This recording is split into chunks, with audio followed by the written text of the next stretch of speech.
Pour ne rater aucune vidéo, pensez à vous abonner à la chaîne. Si vous appréciez le contenu, vous pouvez participer à notre Tipeee en description. Bonne vidéo. Salut à tous, c'est Shorty pour l'Oxymore. Ce soir à la librairie Générale, nous recevons VJ Ben.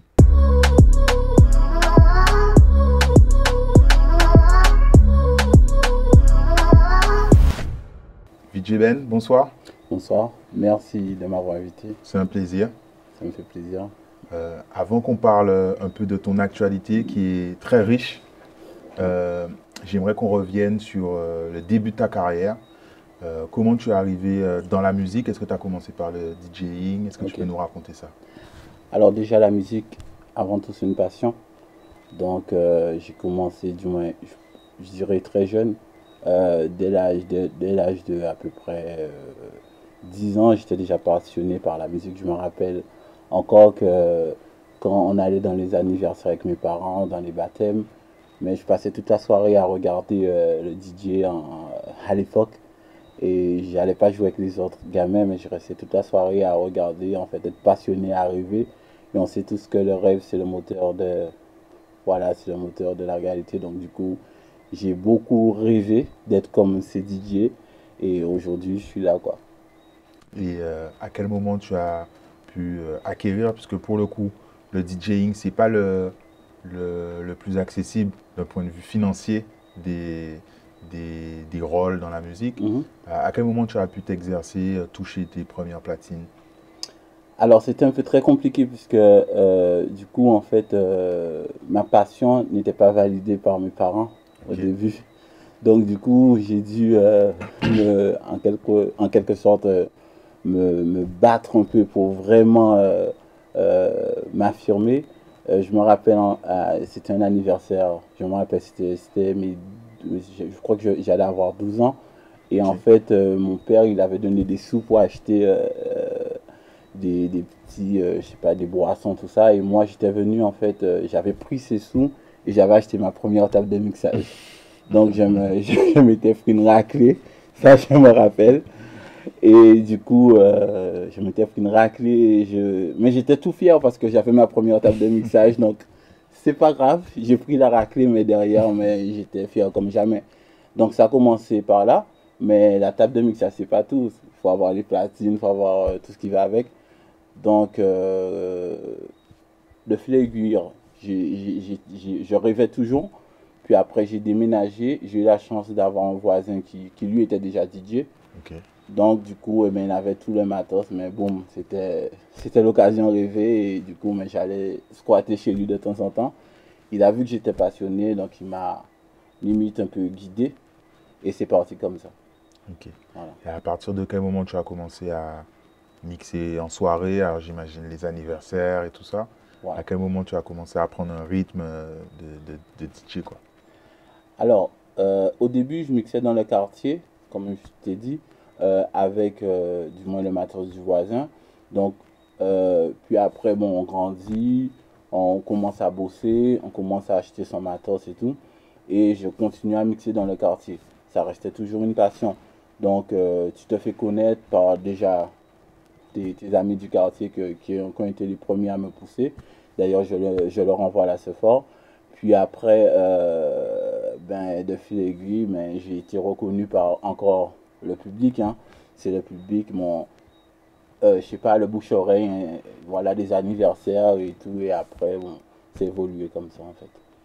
Et à quel moment c'est devenu vraiment professionnel? Tu as pu dire que ton argent, ton revenu principal, c'était le DJing? Alors, c'est très compliqué cette question parce que jusqu'au jour d'aujourd'hui, ça reste une passion. Ça veut dire que je l'ai toujours fait, même aujourd'hui, par passion. Ça veut dire que même quand, du moins, je bossais à côté. Donc, du coup, effectivement, il y a des revenus qui sont venus puisque quand la notoriété est arrivée, mais du coup, effectivement, je mixais souvent. Mais c'était toujours pour moi une passion, c'est-à-dire que je l'ai reconnu par rapport aux gens, par rapport aux soirées que je faisais, par rapport à la notoriété, par rapport au buzz. Mais à vrai dire, c'est toujours, il y a toujours le côté passion qui est toujours resté en fait pour moi D'accord. majoritaire. Ok. Et tu fais partie des DJ dont les mix tournent aussi énormément. Donc en plus de tes prestations en soirée, t'es- on peut entendre tes mix un peu partout. Est-ce que ça a été une stratégie de ta part? Est-ce que pareil, tu faisais par la passion et Ouais. ça tournait tout seul, quoi? Est-ce que tu peux nous parler de cette technique de... Alors, en fait, je me rappelle très bien, c'est que j'avais été dans une soirée et je me suis posé la question. Je me dis, mais est-ce que c'est. J'avais été dans une soirée en fait et il y avait un DJ et en fait les gens ne s'amusaient pas trop. Donc Mhm. je me suis dit, mais ça aurait été bien de faire des mix, limite que moi je suis pas obligé d'être là et que les gens peuvent s'ambiancer sur les mix tout en restant chez eux. Ou bien voilà, donc c'est parti dans ce délire.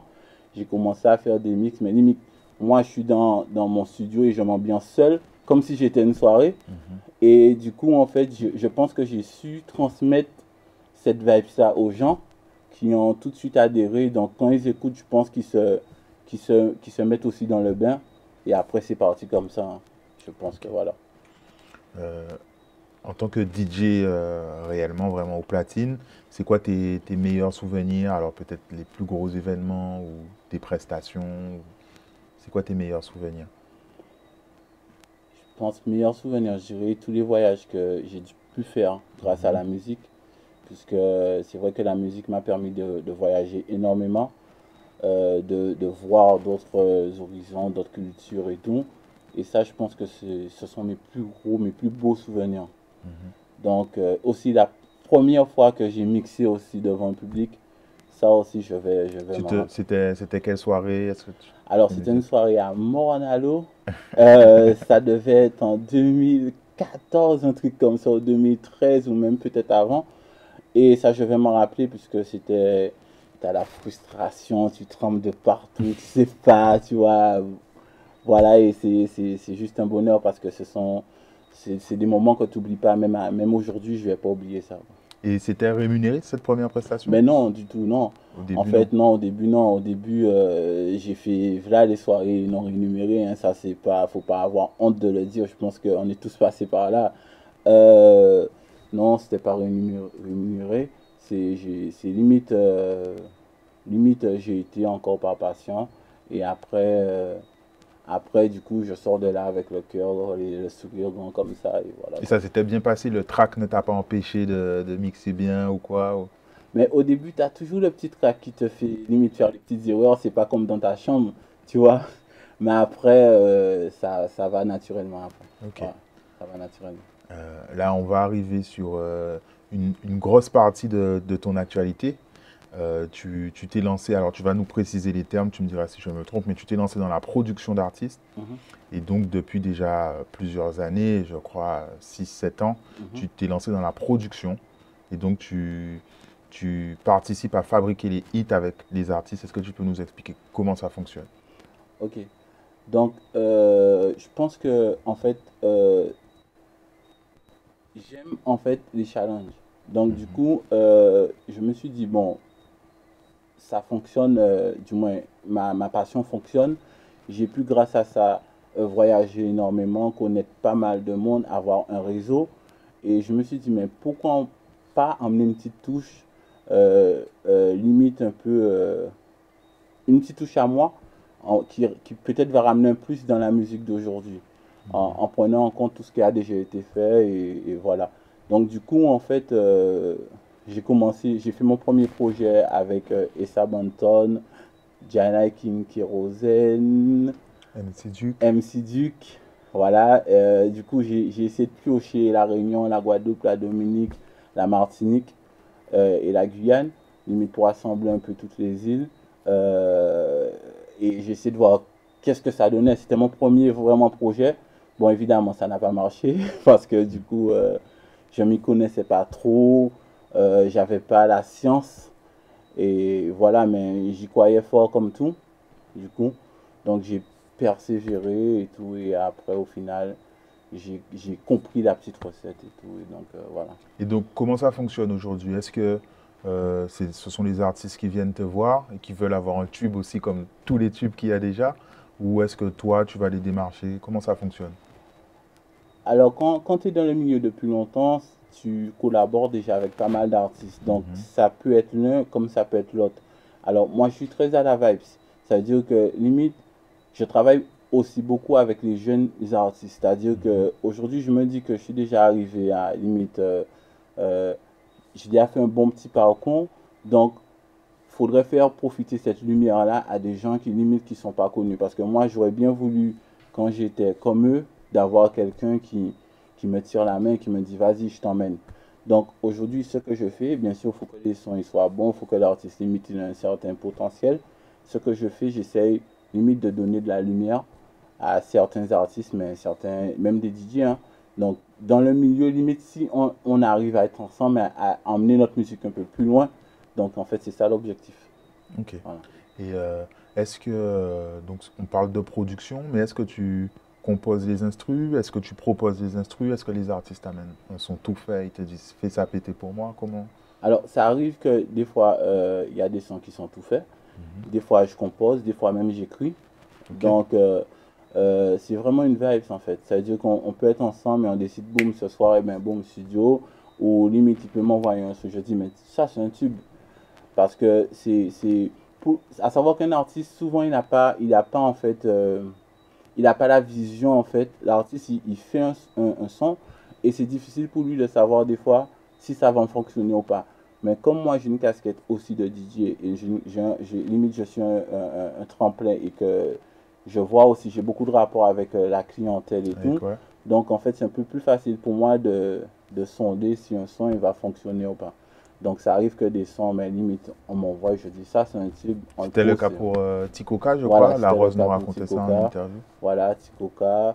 Et il y a encore d'autres sons hein, Mm. qui sont comme ça. Là. Mais sinon, ça m'arrive aussi de partir d'un truc de ouf et d'écrire un son et que voilà, ça fonctionne. Et tu écris pour les artistes.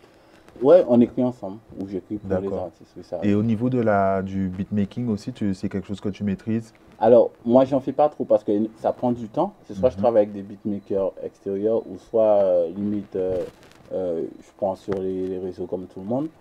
Mais sinon, j'en fais pas trop puisque je laisse limite l'art à ceux qui savent le faire. Ok. Voilà. Et d'un point de vue financier, alors tu nous diras si tu es ouvert pour en parler, mais comment tu gagnes par rapport au fait que, si on prend l'exemple de Tikoka, ou on peut en prendre d'autres, Lyrics, La Rose, etc., ce sont les morceaux du coup des artistes, comment ça se passe? Comment tu te rémunères? Alors, en fait, pour des morceaux comme Tico ou d'autres, en fait, moi, je suis en tant que producteur. Ça veut dire que limite, c'est bien réparti. Hein. J'ai un pourcentage en tant que producteur sur des sons comme ça, puisque c'est moi qui produis le clip. Et D'accord. voilà, Tu c'est moi. investis quand même. Voilà, j'investis, oui. J'investis, je produis le clip. Du moins, on met tout en place pour la logistique du clip et tout. S'il y a un studio, c'est toi qui finances le Oui, tout. studio, Oui. etc. Et toi, tu disposes d'un studio?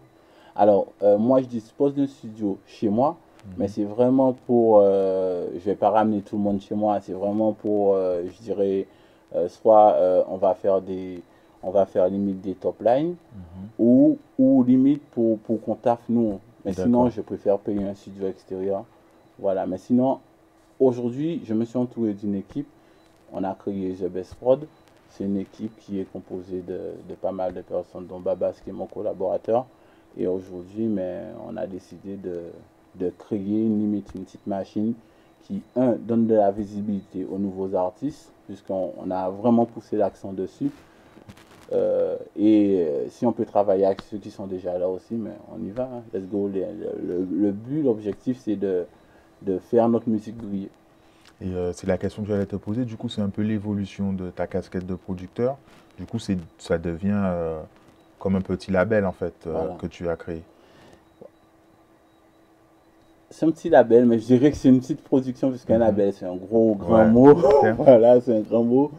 Je dirais que c'est une production qui est un peu, qui donne de la visibilité, qui fait limite, qui limite crée des hits Et voilà, c'est ce qu'on s'est donné comme objectif en fait. Ok. Et si j'ai bien compris, actuellement, vous travaillez avec Chanel, qu'on a reçu dernièrement. Voilà. Est-ce que tu peux nous raconter comment ça s'est passé? Qu'est-ce que... Mais du coup, alors Chanel, l'histoire, c'est que bon, Ayola, comme qui travaille déjà avec Chanel, en fait, lui, on a travaillé sur un premier projet ensemble. C'est un shoot qu'il One avait fait. Dance? Voilà, One Dance. Donc ça s'est très bien passé. Puis après, il est venu vers moi en me disant, voilà, il a ce petit artiste-là que je trouve, que j'avais déjà entendu, que je trouvais Mhm. déjà pas mal. Et il me disait, voilà, il faut qu'on fasse quelque chose pour elle. Alors, comme je t'explique que moi, aujourd'hui, je pense que c'est ma mission, en fait. Donc, en fait, moi, je me dis que j'ai une mission de limite d'accompagner des artistes, d'accompagner des jeunes DJ. Parce que il faut se le dire, je ne vais pas à 65 ans mixer et repartir avec le buzz, tu Mhm. vois. Donc, je me dis qu'aujourd'hui, limite, je dois le faire. Donc, je m'entoure de gens qui sont dans la même vision que moi. Et let's go, on y va, hein. On se donne les moyens, on y va. Et comme on arrive jusqu'au jour d'aujourd'hui, Inch'Allah, à faire de bons sons, mais les gens ils nous suivent. Et dès que le son il est bon, dès que l'artiste il est bon, il y a du talent, mais on y va. Ok. Et il y a d'autres artistes que tu as déjà signés, pris en main? Alors, euh, j'ai collaboré avec pas mal d'artistes. Bon, j'ai collaboré avec Tikem, j'ai collaboré avec Mathieu, Kevni, Chanel, Mel. Ouais, on pourra même pas citer tout le Ouais, monde. il y en a beaucoup si je commence à citer, Ouais. mais on va. Après, aujourd'hui, c'est que. Alors, ce que je voudrais dire aux artistes, c'est de ne pas se fermer la porte. Faut surtout voir qu'on est quand même sur une île. Donc, souvent, les artistes, je comprends puisque le milieu est un peu bizarre, mais souvent, les artistes se renferment et ils pensent que limite, euh, ils mettent une barrière tout de suite. Donc, il faut s'ouvrir et laisser place à la musique, en fait. C'est-à-dire ils ont parfois peur d'explorer des genres musicaux? Euh, de travailler avec certaines personnes. D'accord, ok. Voilà, de travailler avec certaines personnes. Bon, moi, j'ai pas eu le problème puisque aujourd'hui, on a fait nos preuves, mais je pense que les barrières sont fermées pour pas mal de personnes, alors que limite, je pense que l'objectif final, c'est que ça emmènerait notre musique beaucoup plus loin. Et parmi tous les hits que tu as pu, auxquels tu as pu participer, c'est lequel au final qui a les plus gros scores, ou que tu penses que c'est le plus gros succès? Touch Me, Mel. Ok, 18 millions. Ouais, Touch Me, Mel. ok. Ouais. Et d'un point de vue, est-ce que ça a attiré l'attention peut-être de, je sais pas moi, des majors ou des gens vraiment peut-être au niveau national, de tomber sur des tubes comme ça et de producteurs de tubes comme ça? Est-ce que ça peut amener des contrats ou... Alors, effectivement, on a eu des appels, du moins, on a eu des appels pour des majors, Mhm. mais dans ce cas-là, c'est pour les artistes en question. D'accord. Bon, ça fait toujours plaisir, hein, puisque nous, C'est en ton fait, objectif, c'est comme tu as dit. l'objectif, hein. C'est l'objectif, nous, c'est le but déjà, c'est l'objectif. Et de voir l'artiste demain, de savoir qu'on a contribué à ça. Et voilà, c'est pour ça que aujourd'hui, je pense, après moi, c'est ma façon de penser, hein, je me dis que en Guadeloupe, je travaille, mais vraiment sous les principes en fait. C'est D'accord. peut-être pas trop bon. On dit qu'il faut vraiment signer, acter tout. Mais moi, j'ai beaucoup travaillé sous les principes parce que pour moi, en fait, la musique en Guadeloupe, c'est déjà, il faut le faire par passion. Il ne faut pas le faire en pensant qu'on va gagner des millions dès le début puisque ça ne paie pas énormément en Guadeloupe. Donc, après, quand ton artiste, il voyage, il est Il signé par des s'exporte. majeurs, là, tu es content, tu es bien, voilà. C'est ça le but. Et on a parlé du plus gros succès. Est-ce que tu as un morceau auquel tu tiens particulièrement, alors peut-être pour l'histoire, pour... Est-ce qu'il y a un morceau préféré parmi tes trucs? Oui, Tikem Preuve idéale. Ok? Et pour Ouais, quelle raison? mais parce que les paroles, elles sont lourdes. Tikem, c'est le gars qui chante vraiment et c'est le gars qui va te toucher avec les paroles et ce son, il est particulièrement beau. Donc, je kiffe énormément. Et tu, tu as même récemment, il y a à peu près 1 ou 2 mois, tu as carrément sorti, je crois, 4 clips le même jour. Ouais, à la Alors, honneur. c'était quoi cette histoire? C'était un défi? C'était un kiff? Alors, c'était un défi. c'était un kiff. En même temps, je crois que ça tombait le jour de mon anniversaire. D'accord. Et on était en confinement, donc du coup, habituellement, j'ai l'habitude de faire une soirée pendant mon Mhm. anniversaire. Donc limite, je me suis dit, bon, vas-y, on fait un cadeau. On sort 4 clips. Et c'est limite, en fait, j'aime souvent les challenges, donc je voulais me prouver quelque chose à moi-même. En plus, c'était 4 artistes qui n'étaient pas connus. Mhm. Il Le y avait développement, juste oui. La Rose et Dae qui, pour moi, sont des artistes qui sont déjà sur la scène. Mais les 3 autres, ils n'étaient pas du tout connus. Donc aujourd'hui, de voir que justement, eh ben, ils sont passés à la radio, que ça a fait son taf, que justement ça a fonctionné, mais je suis encore plus fier. Ok. Et donc, on parlait de la rentabilité de la musique. Est-ce que tu as dû te former particulièrement à tout ce qui est droit, édition, SACEM? Est-ce que c'est quelque chose qui a été compliqué pour toi et qui... Alors ça, je vais pas mentir, ça a été vraiment compliqué pour moi, puisque au début, c'est quand on s'y connaît pas, effectivement, la passion, mais il y a des gens que c'est vraiment un boulot, qui le font par boulot, et je pense qu'il faut se former. Je pense que ça, je l'ai compris tard, donc du coup, j'ai essayé de retourner en arrière et de récupérer les informations, de me former, mais au début, j'étais vraiment pas formé à ça. Non. Et c'est quelque chose, c'est-à-dire, ça peut payer. C'est quelque chose qui... Les artistes peuvent gagner de l'argent en se formant sur leurs droits. Alors, les artistes peuvent gagner de l'argent, mais je pense qu'il faut avoir, en Guadeloupe, hein, on parle de la Mhm. Guadeloupe, il faut avoir plusieurs tubes, plusieurs hits. Ça veut dire D'accord, que c'est la quantité en fait qui va faire que l'artiste limite peut vivre de ça. d'accord. C'est la quantité, mais si on reste sur... Bon, après aujourd'hui, il y a les streams, c'est beaucoup plus euh, utilisé qu'avant, du moins avant ça n'existe pas. Donc, je pense que ça commence un peu plus à rentrer dans, dans les mœurs. Ok. Là, on est dans une période compliquée pour l'événementiel en général. J'imagine que tu te, pas rattrapes, mais tu travailles en parallèle la production et avec les artistes. Euh, Qu'est-ce que tu as de prévu pour la suite? Donc, pendant cette période, on a tourné quand même. On Mhm. a tourné en France, on a tourné aussi ici. Après, à savoir que j'avais à peu près 15 sons que je devais sortir D'accord, avant décembre. Donc, c'est un peu freiné, puisque à savoir que euh, pendant le confinement ou même pendant cette période, eh ben, les gens ils consomment moins. Donc, en gros, tous les artistes le diront, mais c'est comme si en fait c'est gaspiller des. d'accord, Donc, du coup, on s'est un peu posé et on regarde comment évoluent les choses pour voir qu'est-ce qu'on fait en fait. d'accord. Et est-ce que tu as déjà réfléchi à un format vraiment, une compilation, comme il y a peut avoir des Dance Collector, etc. Est-ce que tu as réfléchi à ça, puisque tu fonctionnes par single pour le moment? Pour le moment, ouais. Ouais. Alors, j'ai taffé sur un projet avec Daboy. Déjà, c'est une Mhm. mixtape qu'on a préparé. Déjà, ça rassemble pas mal d'artistes. Ça doit sortir. Et aussi, j'aurais bien voulu faire un album. Ok. Voilà. À la DJ Khaled Ouais, et faire un avec des album. invités. Voilà, avec des invités comme ça. Limite, ça va signer, je pense. Et c'est un projet où tu as commencé à bosser dessus? Ouais. Alors, il y a tellement de sons en stock, donc je dirais que j'ai commencé à bosser dessus, parce que j'ai tellement de sons là en stock. Comme je t'ai dit, là, c'est le confinement, on ne peut rien sortir, mais j'ai beaucoup, beaucoup de sons là en attendant. Ok. Euh, on a fait un tour complet de ta carrière, de tes projets. Est-ce qu'il y a quelque chose que tu aurais aimé rajouter pour conclure? J'aurais aimé dire à tous les jeunes, en fait, DJ, ou les jeunes artistes, ou les jeunes en général, de croire toujours en vos rêves, c'est important, et de toujours, toujours, de rien lâcher, en fait, de toujours persévérer et de croire en vos rêves. Voilà, c'est ça. Ok. Merci beaucoup, Ben. Il n'y a pas de souci.